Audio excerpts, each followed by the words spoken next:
A lo largo de la historia, diferentes personas aseguran tener presentimientos, sueños, diferentes visiones, pequeños fragmentos que les recuerda una vida pasada, lugares inconexos donde ellos no tienen ningún tipo de relación y seguramente ni conocimiento de aquellos, donde hay diferentes viajes, accidentes, iglesias, batallas e incluso momentos del antiguo Egipto o, por qué no, de hace 30 días. Son pequeños mensajes, algunos aseguran que pueden ser creaciones de un cerebro, pero otros, que no tienen esa explicación igual tan científica, aseguran que son vidas pasadas, momentos vividos. Hay quien cree que una especie de extremidad humana ya no sería ese alma que nos conecta con un estado antiguo, como si esto fuese un macabro ciclo, un macabro bucle de vida que nuestra memoria intenta olvidar. Nos resetean el cerebro o nos resetean nuestro propio cuerpo, pero hay quienes esa pequeña extremidad sigue en contacto con la vida pasada. Hay quien habla de la reencarnación. Nos interesa mucho. Así que esta noche, reencarnaciones. Comienza Abismo.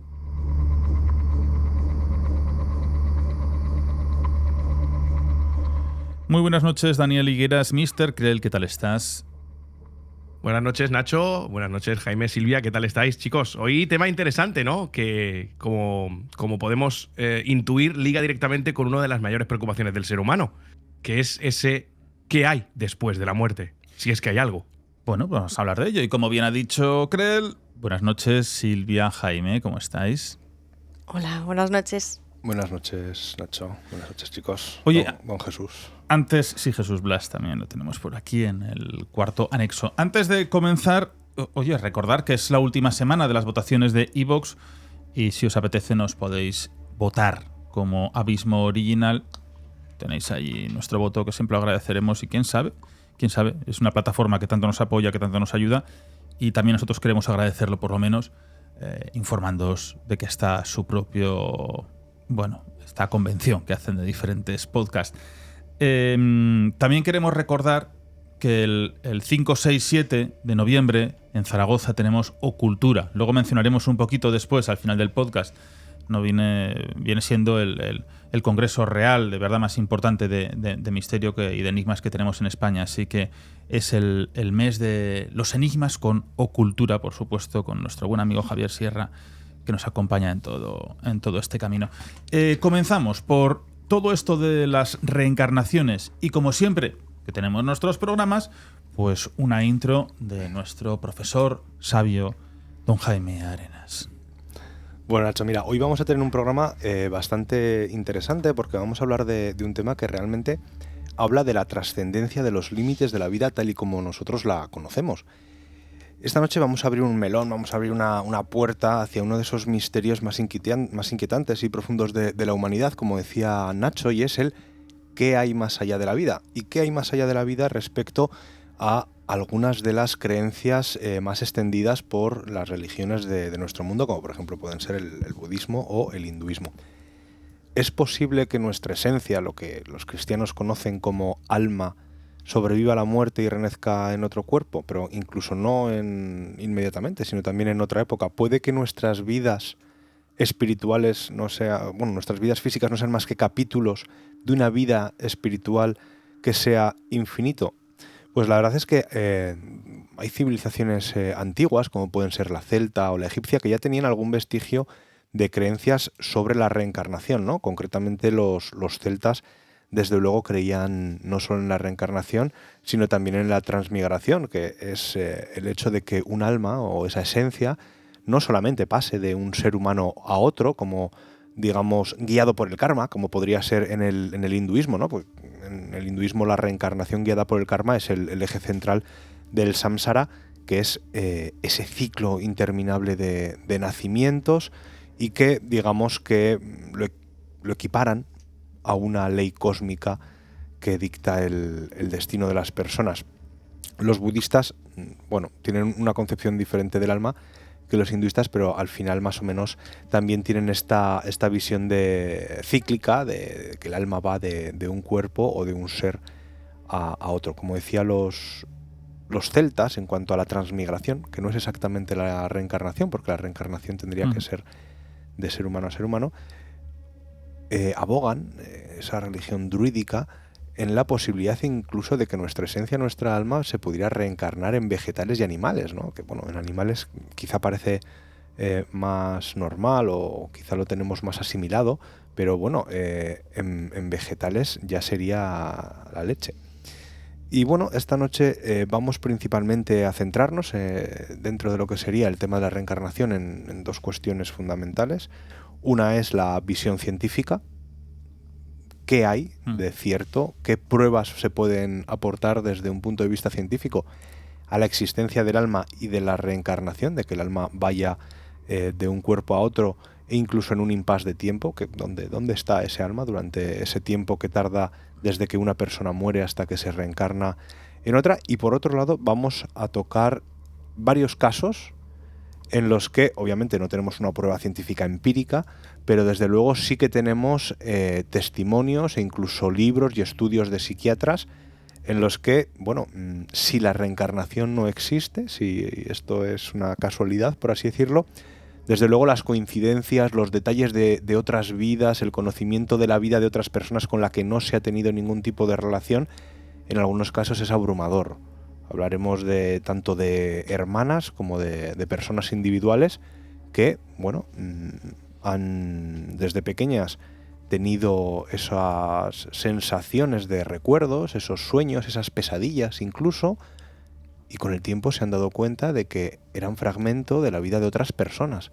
Y algunas de ellas lo han investigado cuando han sido adultas, o incluso los padres de los niños, y han llegado a la conclusión de que efectivamente algo raro había, porque conocía detalles de la vida de unas personas, de las casas donde vivían, incluso de cómo gestionaban sus negocios, que era imposible que supieran, hasta el punto de conocer a los hijos de esa persona muerta, y esos propios hijos reconocer que efectivamente solo su madre tenía esa información. Eso es muy interesante, porque a mí me cuesta mucho creer en todo esto de la reencarnación. En cuanto tú te sientas, empiezas a pensar, decir, aquellos testimonios dicen, no, yo es que puedo venir, tengo mis flashes de una vida de la antigua Roma, antigua Grecia, no sé, de aquellos momentos, pero estamos en un mundo tan sobreinformado, donde tú sin darte cuenta puedes ir paseando por la calle, ver un expositor de televisores donde hay diferentes emisiones en bucle de diferentes documentales, o estás en un restaurante, en un bar tomando algo. Nosotros íbamos mucho a uno donde hay un bucle prácticamente de ciudades de Tokio, en el Wasabi, ¿no? Y te vas encontrando e indirectamente tú estás viendo imágenes que no tienen relación con tu vida ordinaria, y tu mente puede llegar a jugar diferentes movimientos, diferentes creaciones y trasladarte a ese mundo. Entonces, esa es esa línea que a mí me cuesta tanto atravesar. Es decir, vale, lo que está comentando Jaime de esas personas desde muy pequeñitas que dan informaciones que sería imposible que las conociesen. Pero claro, es que el imposible para mí no es tan certero, porque hay comentarios que puedas tener tú en casa. Tú puedes recibir, hoy hablaré de un caso de una niña que cuando nace hacía un mes había fallecido su vecina con un accidente de coche, e incluso ella pues hablaba de dos madres, se fueron en autobús, pasaron por el lugar del accidente, se empezó a poner nerviosa, dijo que fue allí, como tenía un golpe en la cabeza, y se iba haciendo más pequeñita hasta que desaparecía. Pero claro, igual había habido comentarios dentro de la familia al ser la vecina. Bueno, me cuesta un poquito entender esto, pero por supuesto hay gente que cree muy firmemente en todo lo de la reencarnación, y nosotros pues estamos aquí pues para tocarlo, para tratarlo y generar diferentes vías, Silvia.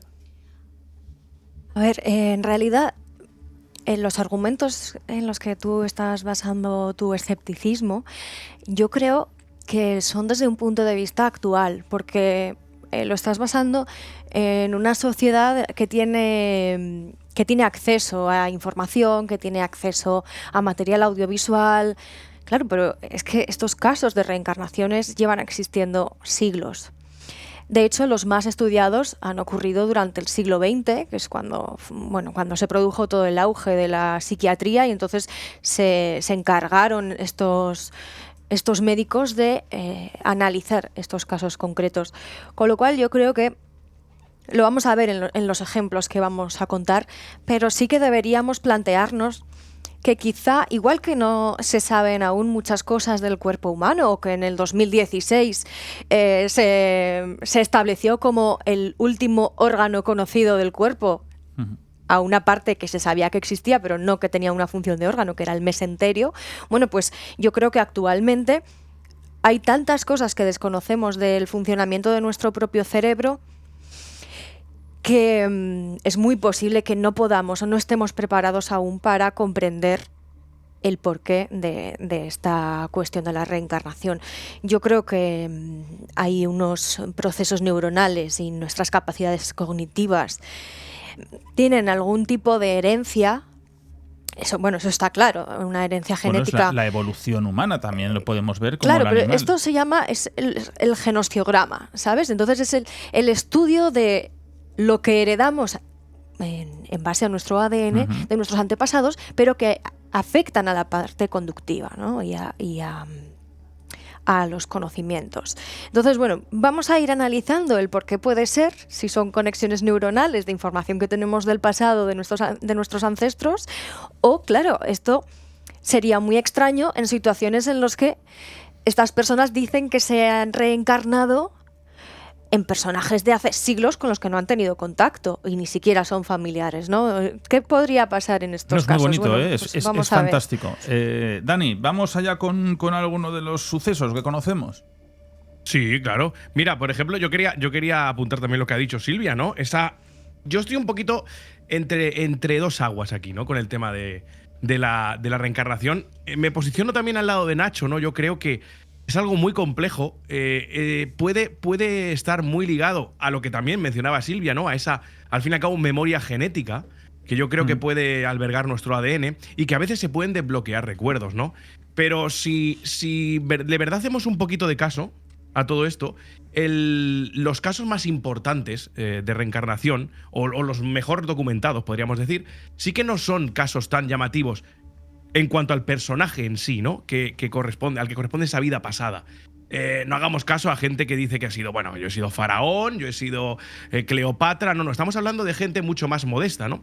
Mira, a mí hay un caso que me impactó muchísimo, que es el de Titu Sinugh, un niño hindú, que con la friolera de 18 meses ya empezaba a dar idea de que había tenido recientemente una vida paralela, no sé si paralela porque no saben determinar muy bien. En el hinduismo el tema de la reencarnación es muy complejo. Se basa en el estado del karma, en unos conceptos que son muy complejos. Hay como que preconcebida, una reencarnación preconcebida que es antes de la concepción del ser humano, en el que se tiene que reencarnar esa energía, podríamos decir, ¿no? Es algo muy complejo que no vamos a entrar ahora mismo porque son muchos conceptos. Además, yo no los conozco todos totalmente, pero sí que es algo mucho más complejo de lo que la gente se puede pensar. Pues está el caso de Titu, este niño, que con 2 añitos ya hacía referencias a una vida pasada, en el que decía que comentarios a su madre, fijaos, 18 meses, casi 2 añitos, no llegaba a los 2 añitos, le hacía comentarios a su madre diciéndole que sus abuelos, sus padres, cuidaran de sus hijos. Comentarios como muy inconexos, que la madre, pues al principio no les hacía mucho caso, pero después empezaron a volverse más habituales, ¿no? El niño decía recordar que se llamaba Suresh Verma, que tenía una tienda de electrodomésticos, en este caso radiotransistores. Estamos hablando de la década de los 90, ¿no? En la India. Y fue un caso que estudiaron muy de cerca Ian Stevenson y Antonia Mills, la antropóloga. ¿Por qué? Porque quizás sea el caso de reencarnación mejor documentado, porque estuvo la policía involucrada, que tenemos a día de hoy. Titu empezó a despertar esa memoria ancestral, podríamos decir, o esa memoria de una vida anterior, en puntos muy llamativos, ¿no? Él decía lo de la tienda de electrónica, él decía cómo se llamaba su antigua mujer, decía que había sido asesinado de un disparo en la sien mientras estaba en el coche sentado una noche al volver de trabajar. Todo eso empezó a despertar la curiosidad de todo el vecindario, ¿no? Su hermano mayor, el hermano mayor de Titu, decidió acercarse a Agra, que era la ciudad más cercana a Badá, que es donde se encontraba este niño, de la provincia de Uttar Pradesh, creo que es, Uttar Pradesh, no recuerdo muy bien dónde es la provincia de la India, pero bueno, en el norte de la India. El hermano mayor se acercó a ese bazar que nombraba a su hermano pequeño y se encontró a la mujer. Uma. Le explicó más o menos por qué estaba allí y la mujer pues se quedó poco menos que alucinada, ¿no? Entonces decidió un día presentarse en Badá a ver a Titu. Cuando llegó, el niño se estaba lavando fuera y reconoció automáticamente a su mujer. Entró y le dijo a sus padres actuales, podríamos decir, ¿no? A sus padres de esta vida. Les dijo, ha llegado mi otra familia. Tuvieron una conversación, vamos a sintetizar un poquito todo, porque es una historia bastante compleja y larga, pero tuvieron una conversación con su familia actual, la familia Verma, y llegaron a la conclusión de que creían que ese era la reencarnación de Suresh, el anterior marido de Verma. Bien, ¿qué pasó? Al poco tiempo se presentó Titu con su familia en ese bazar. Fue avisada la mujer de Suresh, el difunto. ¿Y qué hizo? Le preparó como una estratagema para ver si había algo detrás, si estaban mintiendo, ¿no? Fijaos, puso a sus hijos, Suresh tenía 2 hijos, y los puso a jugar con los niños de la calle. Pues en cuanto llegó Titu, reconoció a sus hijos entre todos los niños de la calle, los llamó, les dijo sus nombres, entró al bazar y reconocía los cambios que se habían producido en el bazar desde que él falleció. O sea, estamos hablando de que eran demasiadas pruebas, ¿no? Al final, la conclusión de todo esto, sabemos que estamos en la India, el hinduismo cree firmemente en esto, ¿no? Esto trascendió bastante por el canal de la BBC y el programa 40 Minutes, se hizo un caso mundialmente conocido, la policía también intercedió, hay documentos, y quizás por eso digo que sea el caso con mayor seguimiento y mayor documentación al respecto, ¿no? Es un caso muy curioso en el que al final se concluye que Titu es la reencarnación de Suresh Verma. Pero no solo eso, después se le pierde la pista a Titu y en 2012 es el último, dijéramos, dato que se tiene de él. Es profesor en una universidad y no se sabe nada más de él. Esos recuerdos como que fueron mitigándose y al final, decir como detalle también, ahora me recordaba, ¿no? Llegaron a afeitarle la cabeza y tenía unas marcas como de nacimiento que parecían indicar la entrada y la salida de la bala. Es muy loco todo esto, ¿eh? Es muy loco, pero está documentado. Entonces, ¿de qué estamos hablando, no? ¿Qué es la reencarnación? ¿En realidad un cuerpo es solo el envase? Esa energía que podemos llamar alma, podemos llamarla de alguna manera, ¿no? Y como bien decía el bueno de Antoine, ni se crea ni se destruye, se transforma, ¿no? Sí que es cierto que por el método científico se degrada, esa energía ya no tiene la misma potencia, no sirve de la misma manera. Pero es curioso, si lo afrontamos de esa manera, desde el punto de vista energético, quizás sí que seamos solo envases, y ahora mismo, cuando ese envase biológico deja de sernos útil por el motivo que sea, esa energía migra a otro envase. Es curioso, a mí me parece que el caso de Titu muy, muy significativo. Bueno, somos casi como pequeños ermitaños. Sabemos, ahora Silvia quería complementar este tema, sabemos la edad que tenía Titus era el de Balaguer, Titu cuando fue a la tienda y reconoció a sus hijos. No llegaba a los 5 años. Pues vaya experiencia para el muchacho. Silvia. Sí, yo quería comentar, precisamente este es uno de los casos que estudió, como ya has comentado, Dani, el doctor Stevenson. Bueno, el doctor Stevenson estudió más de 3.000 casos, todos ellos ocurridos en niños. Y bueno, él era el director del Departamento de Estudios de la Percepción de la Universidad de Virginia y todos los 3.000 niños que estudió con estas ideas de reencarnación, supuestas reencarnaciones, o que todo haría pensar que son reencarnaciones, tenían entre 2 y 4 años cuando empezaron con estas visiones o con estas ideas y empiezan a comentarle a sus padres detalles, todo esto, ¿no? Entre 2 y 4 años. Pero casi todos, a partir de los 8, desaparecían esos recuerdos. Y ya nunca jamás volvían a saber nada más sobre la persona de la que pensaban que venían reencarnados, ¿no? Coincide con la famosa poda sináptica, sí, ¿no? Eso te iba a decir, ahora mismo de eso. Exacto. Claro. Y además también lo que comentabas, Dani, de las marcas en la cabeza de Titu, en 40 casos de estos 3.000, el doctor Stevenson encontró marcas de nacimiento que coincidían efectivamente con registros médicos de cicatrices que tuvieran las personas de las que decían ser la reencarnación, o con incluso algunas marcas que tuvieron post-mortem, y luego al estudiar los informes de autopsia se revelaron que efectivamente coincidían. Entonces, Esto es lo que a mí ya me...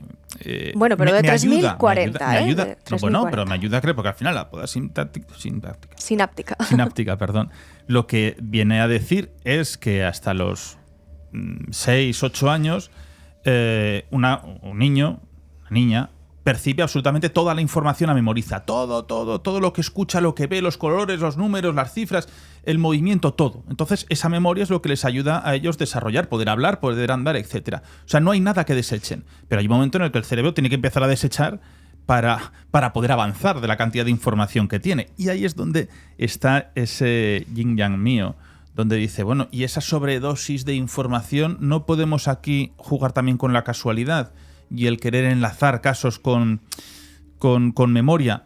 Es que es difícil, pero claro, lo que me estáis diciendo, que eso es como un eterno déjà vu, que él entra a esa tienda y empieza a reconocer los cambios que ha habido.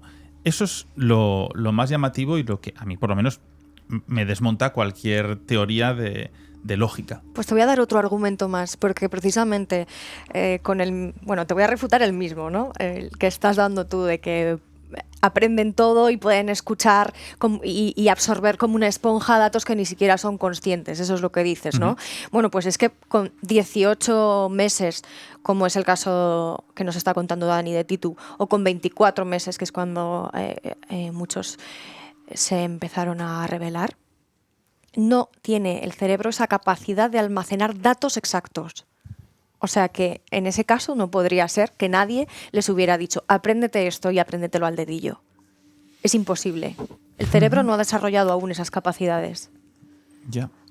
Así Mira, que 2 años, ¿no? Es eso. sí. 2 añitos. Te voy a poner el caso de las gemelas Pollock, porque no solamente fue estudiado por Ian Stevenson, por el psiquiatra del que nos acaba de hablar Silvia, sino que además comparte alguna de esas marcas, ¿no?, de nacimiento que se correspondían con marcas de las fallecidas. Mira, en 1957, en Hexham, que es un pueblecito pequeño de Inglaterra, yo lo he buscado y es el típico pueblecito pues muy verde, de casitas bajas, la verdad es que muy bonito, pues la familia Pollock se enfrenta a una tragedia, ¿no? Y es una tragedia que es la que da, digamos, origen a este caso.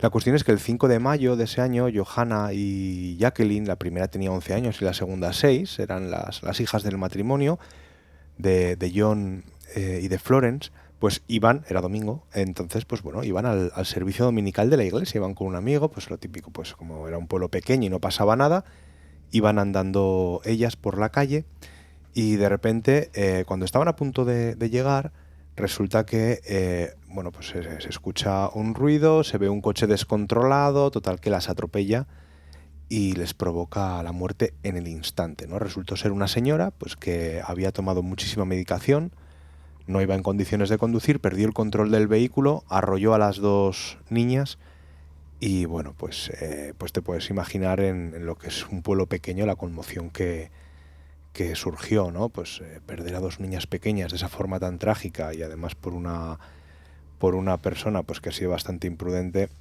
pues la verdad es que fue un caso muy sonado y que conocía a todo el mundo, no solo del pueblo, sino también de la comarca. Total, que pues imagínate, ¿no? Esos padres entran en un estado de pesadumbre, de depresión por haber perdido a sus hijas, una etapa muy mala, pero sin embargo, el 4 de octubre de 1958, tras quedar embarazada de forma sorpresiva, Florence, que era la mujer del matrimonio, dio a luz a 2 gemelas idénticas, a las cuales llamaron Gillian y Jennifer. La verdad es que se quedaron bastante sorprendidos del hecho de que fueran gemelas, porque era muy improbable, ¿no?, la repetición del nacimiento de gemelas, ya habían tenido antes otras, y además no había antecedentes de gemelos en la familia, con lo cual era bastante extraño. Pero bueno, oye, la cuestión es que las niñas pues les trajeron, digamos, un poco de consuelo y empezaron pues a llevar una vida pues más normal, pues más alegre, hasta que empiezan a manifestarse ciertos fenómenos que de repente empiezan a hacer que los padres presten una especial atención a las gemelas, porque veían cosas que no eran normales. Desde que eran muy pequeñitas, y no tengo el dato de la edad, pero seguramente sería también a partir, porque es como algo que se repite en casi todos los casos de reencarnación, que son contados por los niños, ¿no? En cuanto empiezan a hablar, empiezan a alargar todas estas historias, estos detalles, esos recuerdos de vidas pasadas, por lo cual entiendo que sería también una edad muy parecida. Pues empezaron a mostrar unos comportamientos y conocimientos e incluso características físicas que eran totalmente sorprendentes, en tanto que desde el punto de vista de los padres y de todo el pueblo que conocía a las niñas fallecidas, pues las conectaban brutalmente. O sea, en plan, pues se movían igual, tenían un parecido físico muy, muy parecido, les gustaban las mismas comidas. De hecho, por ejemplo, les gustaban los mismos juguetes, y cuando se los regalaban o les daban juguetes de sus hermanas fallecidas, los llamaban por los mismos nombres. Wow.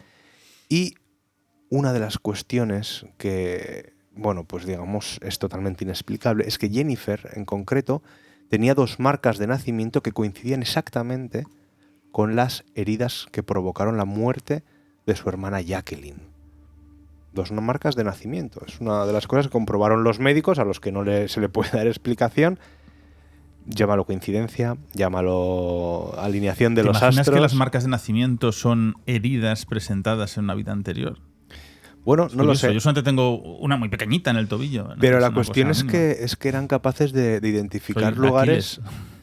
Eran capaces de identificar lugares y a personas del pueblo que no habían visto nunca, como si se tratara, pues efectivamente, de la experiencia que ya habían tenido sus hermanas fallecidas, ¿no? Pues profesores, el doctor, pues toda esa gente que las hermanas, por su edad, con 6 y 11 años cuando fallecen, ya son conscientes y tienen un recuerdo y los conocen, pero estas tan pequeñitas pues todavía no habían tenido esa oportunidad. Total, que además hay un hecho curioso, y es que las niñas les sorprendió a sus padres que tenían un miedo inusual a los automóviles, ¿no? Y esto los psiquiatras, quien estudió el asunto, como digo, uno de ellos es Ian Stevenson, dijeron pues que quizá se podría interpretar, por supuesto los creyentes en la reencarnación así lo interpretaron, como un vestigio de la memoria del accidente.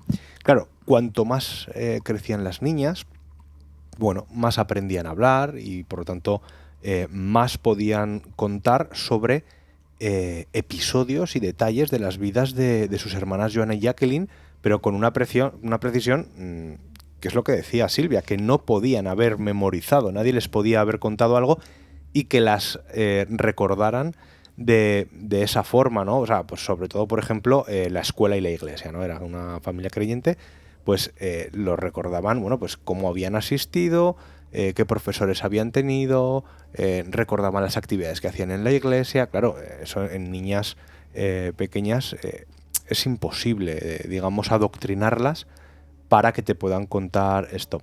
Es verdad que John Pollock, el padre de la familia, era bastante creyente en esto de la reencarnación, y quizás por el hecho de ir constatando los hechos que estoy contando, que llevaban a cabo sus hijas vivas, pues consideró y atribuyó este hecho a la reencarnación, ¿no?, de Joanna y Jacqueline. La madre era bastante más escéptica, pero claro, cuando empieza a ver todas las coincidencias, casualidades, recuerdos, comportamientos, forma de hablar, juguetes que les gustan, comidas que les gustan, personas a las que no conocían pero que saben cómo se llaman, pues claro, empieza, digamos, a aceptar la posibilidad. Dice, bueno, yo no creo en la reencarnación, pero la verdad es que estos son hechos que no puedo negar, ¿no? Y esto precisamente es lo que hizo que Ian Stevenson prestara especial atención a este caso, y de hecho este caso está documentado en uno de los libros de Ian Stevenson, que es 20 casos sugestivos de reencarnación, en el que analiza 20 casos. Este hombre lo hace, obviamente, desde el punto de vista de un psiquiatra, o sea que no es una persona que se deje engañar por alguien que intente contarle una historieta o inventarse alguna fábula. Y después de todas las entrevistas que hizo, después de observar a las niñas, el comportamiento que tenía, llegó a la conclusión de que podría tratarse de una reencarnación. Obviamente él, como psiquiatra y como científico, no puede decir que es una reencarnación porque pruebas científicas empíricas no hay, pero no tenía él como científico otra explicación a todo lo que él había podido comprobar, ¿no? Con lo cual dijo, bueno, pues efectivamente podría tratarse de un caso de reencarnación porque desde luego otra explicación no hay. ¿Qué ocurre? Que a medida que van creciendo, estos recuerdos tan específicos de la vida de sus hermanas, en las niñas, empiezan a desvanecerse gradualmente. O sea, poco a poco van dejando de hablar de ellas, como si estos fragmentos de memoria, estos recuerdos que tenían, fuesen desapareciendo. Y lo cierto es que luego, pues bueno, llevaron una vida totalmente normal y terminaron por olvidarse o por ya no tener esas referencias en forma de recuerdo de sueños a las vidas de sus hermanas, ¿no? Pero bueno, fue uno de los casos, o es uno de los ejemplos, de hecho, más documentados que hay y que ha dejado una huella muy profunda precisamente por ese veredicto, esa conclusión a la que llega Stevenson en su libro, en el que no es explicable por la ciencia, pues bueno, pues quizá podría tratarse de un caso de reencarnación real. De hecho, el propio Stevenson llama a este libro, como bien has dicho, 20 Cases of Suggestive, o 20 Cases Suggestive of Reincarnation. Esto en realidad lo podríamos traducir más bien como que nos sugieren, más que sean sugestivos, ¿vale? Porque él mismo no se atrevía a decir científicamente que existía la reencarnación. Así es, no se atrevía, a pesar de que estamos hablando todo el rato de 3.000 casos analizados por su parte. Entonces él siempre lo llamaba así, ¿no? Que nos sugiere que puede existir la reencarnación. A mí me gustaría también nombrar al doctor Sansegarra, que bueno, que todos lo conocemos porque además es un colaborador habitual de Cuarto Milenio. Este cirujano catalán, que además está ahora con su tour por el libro de la supraconsciencia, de hecho, bueno, está aquí hoy en Zaragoza, es un cirujano que durante muchísimos años se ha dedicado de forma no profesional, sino él en su casa, a analizar todos los casos en los que se encontró con ECMs, experiencias cercanas a la muerte. Y de todos ellos fue apuntando absolutamente todos los detalles. En este caso no hablamos de niños solamente, sino también de personas adultas. Y claro, él tampoco puede encontrar a día de hoy una explicación científica para decir que no existe la reencarnación, porque él lo que evidencia todo esto, lo que ha sacado en conclusión de todo su trabajo, de todo su análisis, es que tenemos una parte que es la supraconsciencia, es de lo que habla, que es más allá de lo físico, ¿no? Lo que en algunas religiones se llamaría alma, pero que esa supraconsciencia incluso puede llegar a almacenar datos reales. Bueno, pues al final estamos todo el rato en esa fina línea, ¿no? De si tenemos datos preexistentes en nuestra existencia, o incluso hay muchos teóricos que hablan de la reutilización de los recursos neuronales, porque esto es cierto. O sea, nosotros, por ejemplo, ahora los niños saben utilizar el móvil, saben utilizar los ordenadores, y saben perfectamente que se hace así, incluso ya no solamente porque nos vean a los adultos manejarlos, sino porque las habilidades del ser humano evolucionan para utilizar lo que nosotros hacíamos en las cavernas y evolucionar a las herramientas que tenemos hoy en día. Entonces, las nuevas generaciones ya han sido capaces de hacer esa reutilización de los recursos para la vida digital.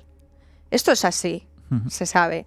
Entonces, ¿por qué no es posible que tengamos también una capacidad de reutilización de esos recursos neuronales en otros planos o en otros aspectos que vayan más allá del conocimiento consciente?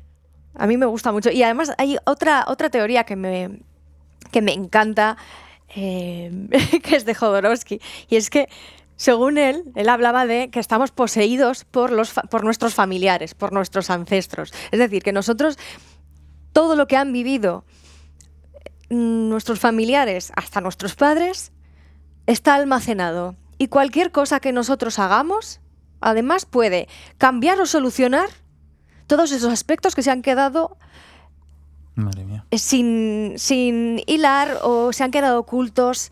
Complicado. Es muy curioso todo este tema de la genética, de la herencia, del genociograma. Es muy complicado, pero desde luego tiene que haber alguna explicación que no conocemos, que no somos capaces aún de argumentar o de Al final, analizar. Un ser humano tiene entre 30 y 35.000 genes, ¿no? Entonces, aquí, si puedes dar con uno en concreto que te pueda llevar a algo anterior, no lo sé, es un gran desconocido. Antes de que quiero que me cuentes casi como un viaje al antiguo Egipto, pero vamos con Dani, a ver si Dani tiene algún caso, sé que tiene muchos, pero alguno que quiera comentarnos. Bueno, yo creo que no podemos estar hablando de la reencarnación sin nombrar al padre en el campo de la psiquiatría, casi de la reencarnación, ¿no? Que es Brian Weiss, ¿no? Con ese bestseller que es Muchas vidas, muchos maestros. Brian Weiss lo ha dicho múltiples veces, lo deja patente en este librito, que yo recomiendo a todo el mundo que se lo lea por lo menos una vez. Es uno de esos libros que son trascendentes, son iniciáticos, la verdad. Si no te hacen darle la vuelta a muchas cosas, por lo menos te hacen reflexionar bastante. Y eso ya es importante, yo creo, hoy día, que nos hagan pararnos un momento, frenar, levantar el pie del acelerador y pararnos a pensar un poquito, ¿no? Yo creo que si eso lo consigue ya, es importante. Brian Weiss, supongo que casi todo el mundo lo conoce, es un psiquiatra estadounidense que en la década de los 80 tuvo una paciente que, como él dice, le cambió la vida. Se llamaba Catherine. La paciente tenía diversos traumas que no sabía de dónde venían. Y con ella puso en práctica esa tan famosa terapia de la regresión. Bien, esta paciente descubrió que tenía múltiples vidas pasadas, le explicaba al dedillo eventos que habían sucedido en ellas y a medida que, esto está plasmado todo en la novela, en el libro de Weiss, a medida que le contaba esas experiencias, esos traumas que habían marcado su situación actual, se le pasaban. Esos traumas iban desapareciendo paulatinamente. Se curó de todos esos traumas que tenía. En las diferentes sesiones se fueron tratando. Brian Weiss siempre dijo que esta paciente le cambió su concepto, no solo de la reencarnación, sino de la vida en sí, de que verdaderamente, como nombraba Silvia, ¿no? El doctor Manuel Sanz Sagarra, él dice que no tiene claro si hay algo después de la muerte, pero él dice muy claramente que lo que tiene claro es que no hay muerte. No hay muerte como tal. No hay esa muerte que tenemos, no hay ese fundido a negro y se acabó, ¿no? Pues eso es un poco lo que siempre nos ha relatado desde el 88 en este bestseller, Brian Weiss, y yo creo que verdaderamente es el máximo exponente en cuanto a terapia regresiva y en cuanto a casos documentados, porque uno es este libro, hasta el último libro creo que es del 2012, si no recuerdo mal, y habla un poco también de cómo la terapia regresiva ayuda a curar traumas. O sea, es un poco para que la gente se haga la idea. Fijaos, estamos hablando, y hemos mencionado antes esa poda sináptica, ¿no? Que sucede entre los 7 y 8 años de un niño cuando se seccionan de raíz esas conexiones neuronales y empieza, pues como bien decía Nacho, a gestionar el espacio porque no me va a caber todo, ¿no? Pues quizá la única manera verdadera de poder llegar a descubrir si eso ha sucedido de una manera más incisiva en nuestra vida, es decir, si nosotros hemos tenido una vida pasada que no recordamos ni siquiera cuando éramos niños, se puede trabajar con la terapia regresiva, obviamente, y de la mano de expertos psiquiatras, no a cualquiera, ¿no? Hoy en día también tenemos, pues, todo esto que está muy de moda también, ¿no? Y bueno, puede tener su parte buena, pero yo diría a la gente que no se dejara llevar mucho. Todos estos registros acásicos, todas estas cosas que nos hablan de nuestras vidas pasadas e incluso de las que están por venir, ¿no? Todo es un tema muy peliagudo porque hay mucha gente que esto lo tiene como muy enraizado y se lo toma muy en serio, y ya no hablamos desde el punto de vista religioso, ¿no? No hablemos del budismo, el sintoísmo, el hinduismo, que lo llevan en su ser, es su religión. Pero sí que es cierto que hay mucha gente pues, que tiene mucho respeto a esto, y yo siempre aconsejo que si quieres hacer algo, primero es porque tengas algún problema verdaderamente, ¿no? Tienes un trauma que no sabes de dónde viene. Así llegó Catherine en la consulta del doctor Brian Weiss, con unos traumas. No hacerlo por hacer, ¿no? Es algo muy, yo creo, o no sé si muy, pero llamarlo demasiado importante y que puede ser trascendente para nosotros mismos. Recordemos la fragilidad de nuestra mente a la hora de afrontar cualquier cosa. Imaginaos algo así, ¿no? De esa magnitud, de que tú pues, puedas descubrir mediante una terapia de regresión que tú has tenido una vida en la antigua Roma, en el Londres victoriano, en cualquier otra, en la Segunda Guerra Mundial, ¿no? Tenemos casos como el de James Leininger, ese niño que también se hizo muy famoso, cuando empezaba a tener pesadillas con un avión que estallaba y se quemaba. Al final, yo sintetizo mucho los casos porque son muchísimos, como bien ha dicho Nacho, y no podemos estar aquí. Pero es que todos beben de lo mismo, ¿no? Empiezan con algún suceso espontáneo, recurrente, en este caso pesadillas, y el niño recordaba como que se quemaba en un avión, se quemaba en un avión y se quemaba en un avión. Bueno, pues al final, el niño, un día, jugando con unos G-Joe, las típicas figuritas de G-Joe, y que tenían unos nombres muy exclusivos, ¿no? Le tenía puesto a los niños. Estoy buscando los nombres porque no quiero equivocarme, pero no lo voy a encontrar. Entonces, el tema es que tenía 3 G-Joes y les tenía puestos a unos un nombre y a los otros 3, perdón, tenía 4, otros 3 nombres diferentes. Y el padre le preguntó que por qué los llamaban así, ¿no? Bueno, pues al final, tirando del hilo, como suele pasar, ese niño explicaba experiencias como en un barco muy grande, como que llevaba un avión y se quemó, y como estos G-Joes eran los nombres de unos amigos suyos que simplemente le recordaban y le habían saludado desde el cielo, el niño decía, ¿no? Bueno, pues se descubrió después que estos nombres, que a los que pertenecían los G-Joes, eran parte del escuadrón VC-81 al que pertenecía James Houston, que es el supuesto reencarnado en ese niño. Y los nombres efectivamente eran los de los otros 3 componentes de ese escuadrón. ¿Con esto qué quiero decir?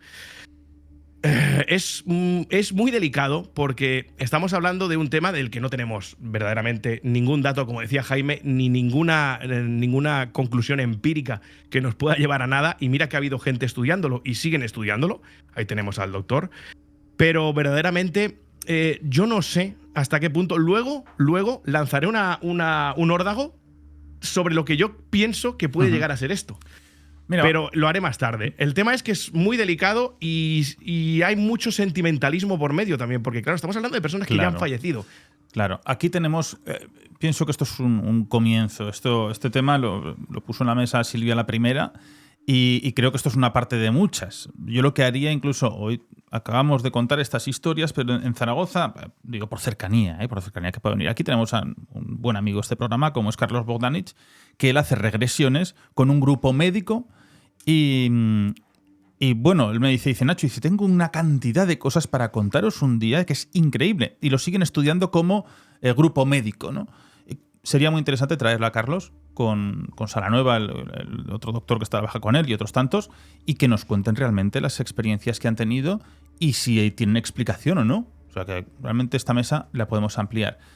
Pues bueno, sabéis que hace unos meses os conté a vosotros que me había hecho una limpieza energética, ¿no? Sí. Bueno, pues precisamente es una de las personas que trabaja con él en ese grupo médico, sí. Y bueno, me dijo que yo era la reencarnación de una bruja. Bueno, no hace falta ver mucho, ¿no? Sí, desde luego con eso no me das ninguna profesionalidad, porque ya es una cosa que se ve a la distancia. No, pero decía detalles curiosos y también he sido un cuervo. Bueno, todo muy Halloween.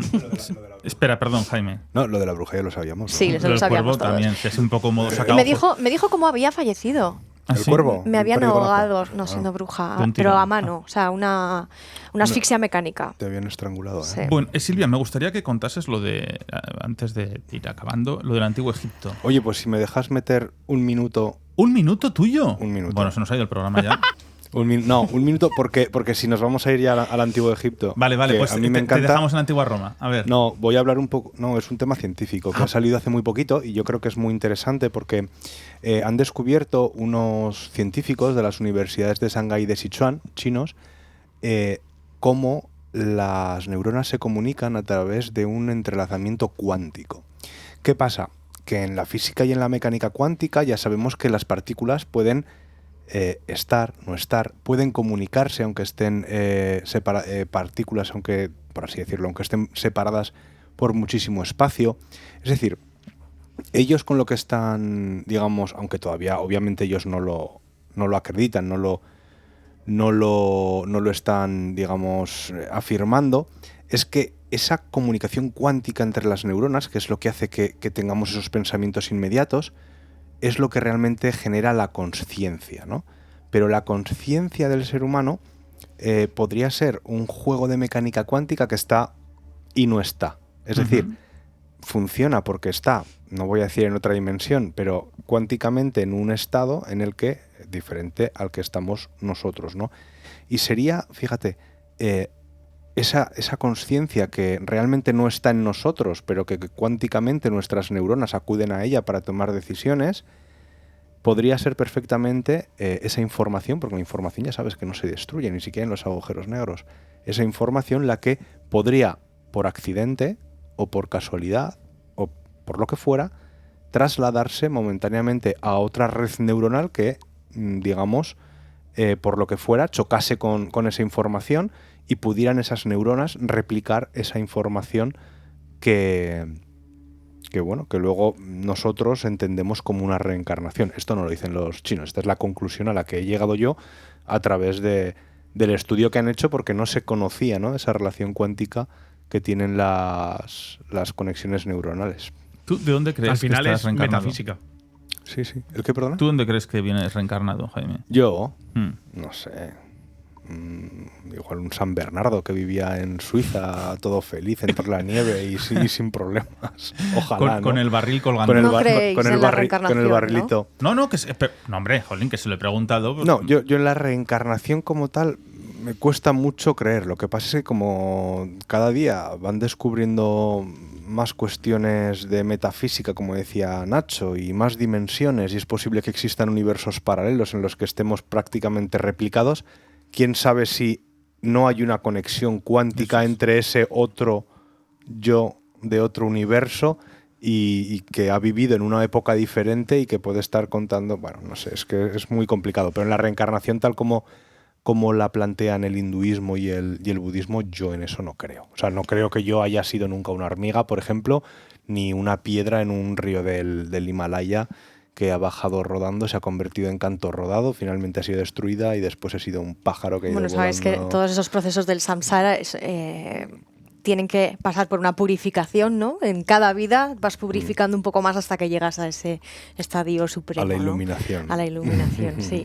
Bueno, es curioso porque al final en la mayoría de religiones sí que se habla de reencarnación, en todas las religiones orientales, prácticamente todas, pero es que incluso también en la religión cristiana, los primeros 500 años se creía en la reencarnación. Luego Justiniano, ¿no?, pues ya abolió como dogma de fe, no podía existir la reencarnación y tenía que ser la resurrección. Bueno, pues algo tiene que haber para que todas las religiones lo tengan en común. Y otra religión que lo tuvo en común fue la del Antiguo Egipto. ¿Has visto que bien lo he enganchado? No, desde luego. Pero además con la varita mágica y todo, de bruja. Con la varita mágica de bruja. Ojomora. ¿Tienen que Mora? ¿Qué has dicho? Al Al ojo mora. Ojomora. Es que se queda con Mora y digo... Es que si no eres fan de Harry Potter no lo vas a entender. No, yo sí. Sí, muchísimo. Yo todo lo que es ciencia ficción, ahora soy un gran consumidor de Harry Potter, Señor de los Anillos... Eso es fantasía, no ciencia ficción. Bueno.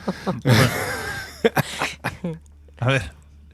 Pues Silvia, lo que no vamos es a- fantasía es la a ver, historia Indiana de Dorothy Eddy. Fue una niña que nació en 1904 Otra vez coincide, ¿veis? Esta primera parte del siglo XX con los casos más habituales de reencarnaciones, o por lo menos con los estudios más habituales, ¿no? Ella era londinense y a los 3 años cayó por las escaleras y murió. Vaya. Los padres llamaron al médico, el médico certificó la muerte de la niña y se quedó acompañando a los padres porque tenían una crisis de ansiedad. Bueno, pues prácticamente a los 40, 50 minutos el doctor subió otra vez a ver el cuerpo de la niña y la niña estaba saltando encima de la cama. ¿Qué pasa? Que esta chica, Dorothy, al cabo de cierto tiempo, después de este episodio, empezó a hablar con acento raro, a decir que quería volver a su hogar, que este no era su hogar, que quería volver, que ella solamente recordaba un edificio con columnas muy grandes, con jardines, con árboles frutales, que quería volver allí, que necesitaba volver a ver a su gente y volver a su hogar, ¿no? ¿Qué pasa? Que después de una visita completamente casual, bueno, era una familia bastante cultural, fueron al Museo Británico y entraron a la Sala de Egipto. A partir de entonces fue un antes y un después para esta familia, porque Dorothy Eddy se volvió completamente loca, abrazando y besando los pies de todas las figuras de los dioses que representaban a los dioses. Bueno, empezó a tener comportamientos que no comprendían los padres. Pedía siempre ir a visitar esa sala del museo, y tanto es así que incluso la apadrinó el doctor Ernest Wallis Budge, que es uno de los egiptólogos más famosos de la historia. Y bueno, pues le enseñó muchas cosas, le enseñó a descifrar jeroglíficos. Pero es que a los 14 años ocurrió algo muy curioso, y es que empezó a tener sueños, o por la noche tenía experiencias, de una presencia que ella identificó enseguida con el faraón Seti, y también con otro personaje que era Ore. Entonces, entre los dos le fueron diciendo, le fueron contando, le fueron narrando episodios sobre su vida pasada. Le fueron diciendo quién era ella. Y resulta que era una sacerdotisa que se llamaba Bentreshit, efectivamente de la época del faraón Seti, que si no recuerdo mal es el padre de Ramsés II. Bueno, no yo ahí voy a en asegurar. Esas ramas Bueno, y si no eran primos. Sí, no, serían primos, efectivamente. Sí, no, Ramsés II. Sí, ¿verdad? Sí, mismo pueblo. Y entonces también empezó a hablar del templo de Abidos, que es precisamente el que se construyó en la época de Seti. Ella decía que esa era su casa, y además lo vio en una publicación, en un periódico londinense. De repente vio la imagen de que iban a reconstruir ese templo y dijo: esta es mi casa, esta es la casa que veía con columnas. Bueno, pues no paró de estudiar todo lo relacionado con Egipto, hasta que por fin a los 27 años, bueno, pues ya se estableció allí en el Cairo. Bueno, sí, tuvo allí una familia, de hecho tuvo un hijo que se llamó Seti, y ella se autodenominó Seti, madre de Seti, y a partir de entonces se la conocía como tal, ¿no?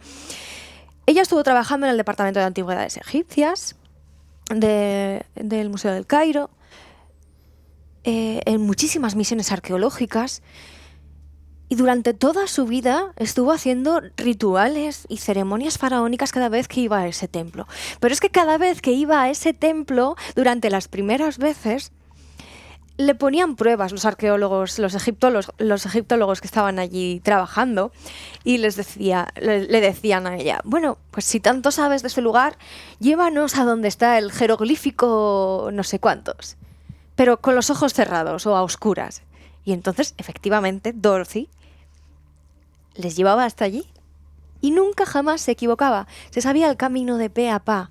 E incluso ayudó a estos arqueólogos a encontrar el jardín secreto que nadie encontraba de este templo de Abidos. Y ella les dijo, mira, esto estaba aquí, esto era así, y coincidía con todos los restos que estaban allí. Me parece precioso, la verdad es eso. Es una maravilla. Es lo que te iba a decir, es que estuve yo viendo hace, no era un mes, un documental sobre esta señora. Es que yo lo vi esta semana, por eso salió al final. Pues lo vi como hace un mes y era increíble como los que la habían conocido y habían trabajado con ella decían, no, es que ella nos indicaba dónde íbamos a encontrar según qué cosas que buscábamos. Y después de excavar, allí. Efectivamente estaban... Porque ella ha fallecido ya. Sí, en el 81. Pero toda la comunidad científica le tenía máximo respeto, con todos los arqueólogos con los que trabajó. Todos, o del Museo del Cairo o de la universidad. Yo desconocía, ¿sabes? Que ella no soy ayudó egipcio. muchísimo. Bueno, de hecho, se reconstruyó gracias a ella todos los grabados y los relieves del templo, que estaban divididos en más de 2000 bloques. Y los unió. Y ella los puso una unió porque lógica. no le costaba prácticamente nada. Se acordaba de dónde había cada cosa y entonces buscaba, vale, necesito esto venía aquí, esto venía allá y lo reconstruyó efectivamente como un puzzle.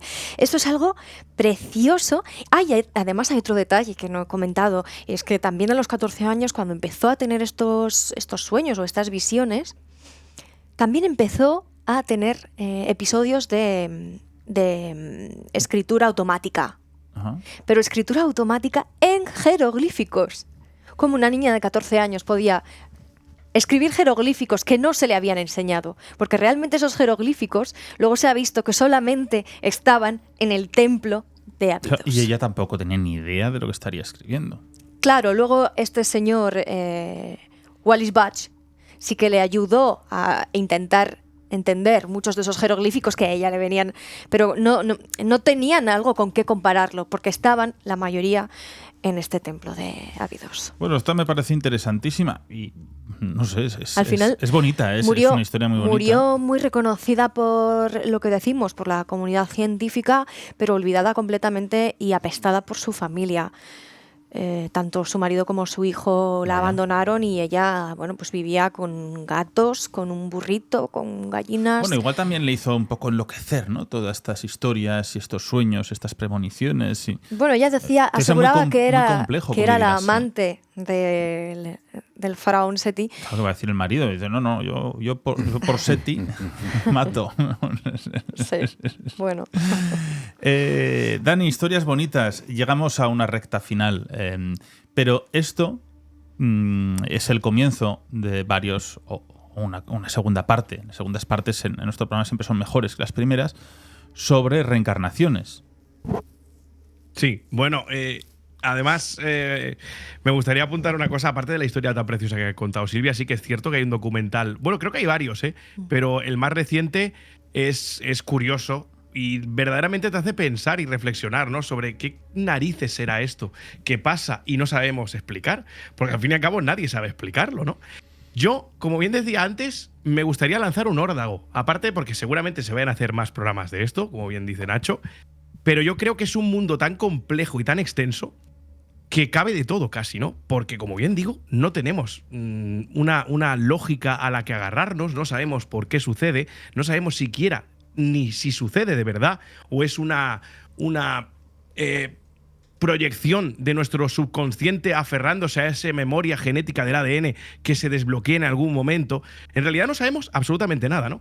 Y sabéis que hay una corriente de científicos que, basándose en la metafísica, sostienen que esto de las supuestas reencarnaciones o estos recuerdos, llamémosle de vidas pasadas, pueden ser un fallo en Matrix. Tardábamos en sacar Matrix. Yo soy las cubas, pero le tenéis que poner el check de Matrix, ¿eh? Esos errores de monitorización, es verdad, ¿eh? Pero es que sí. es la verdad. Es que hay científicos que abogan. Está bien. Que abogan porque ha pasado algo, está bien. Chus está bien, ¿no? Igual se había desmayado o algo. Yo creo que ha escuchado Matrix y se ha caído para atrás. Sí, pobrecito mío.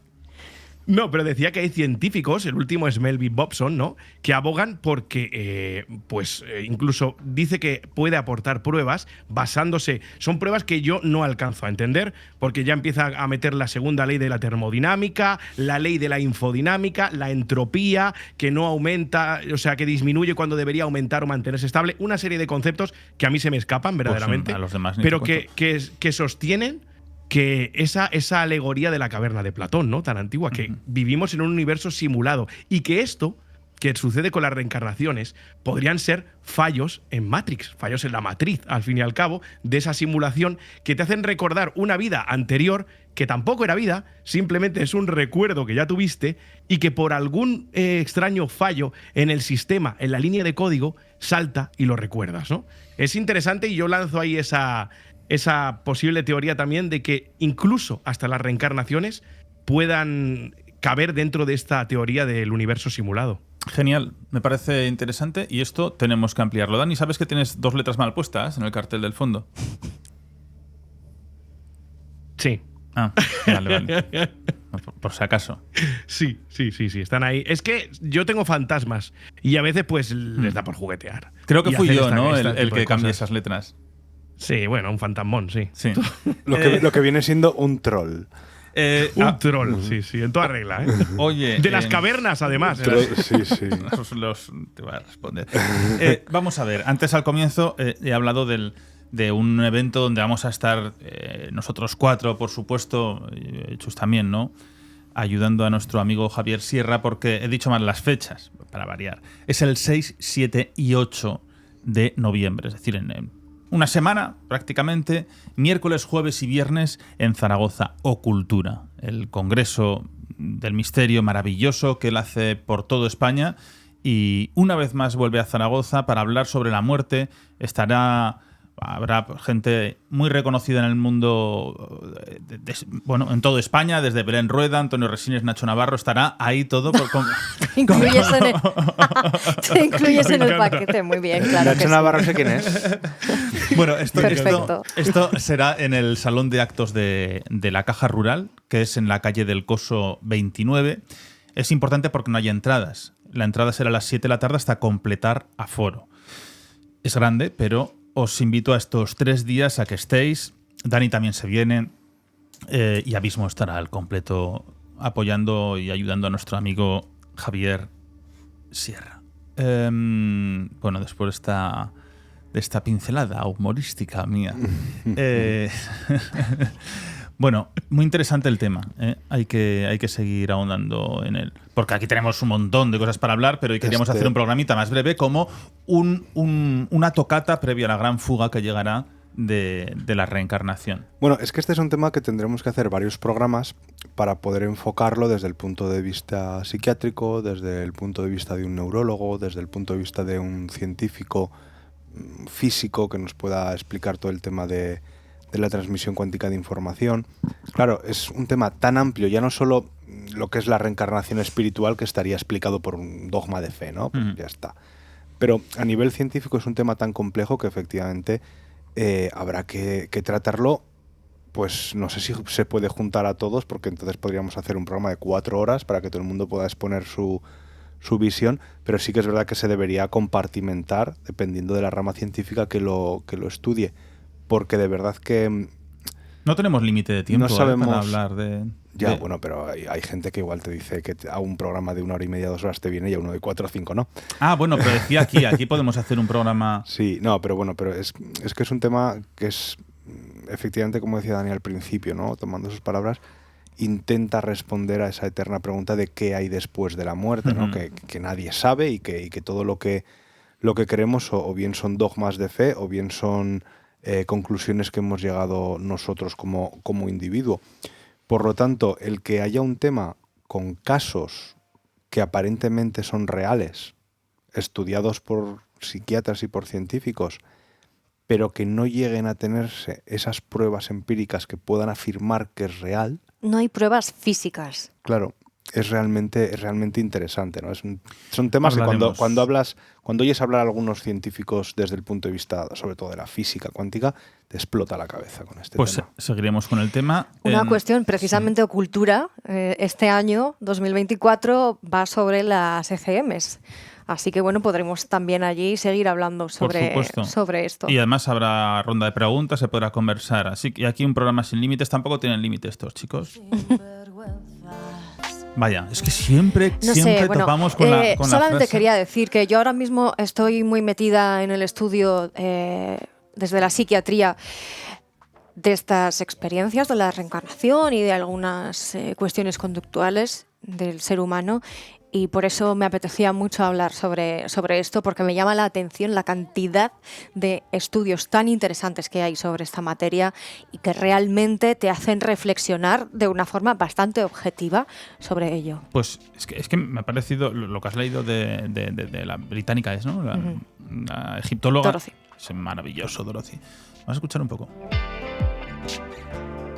Sin armas de fuego ganaré esta guerra. Ya se ha cabreado. Venga, vale. Qué voz, ¿eh? Que estuvimos otro día en un concierto casi privado, Jaime y yo. Y me lo los pasé chicos muy bien. De Aura Límite, que están en Spotify. Y es una de las grandes descargas. Y estuvo muy guay, fue de los más chulos. Iban así, sin grandes velocidades. Así. Muy bien. Dani, la próxima semana te vemos aquí en Zaragoza para Ocultura.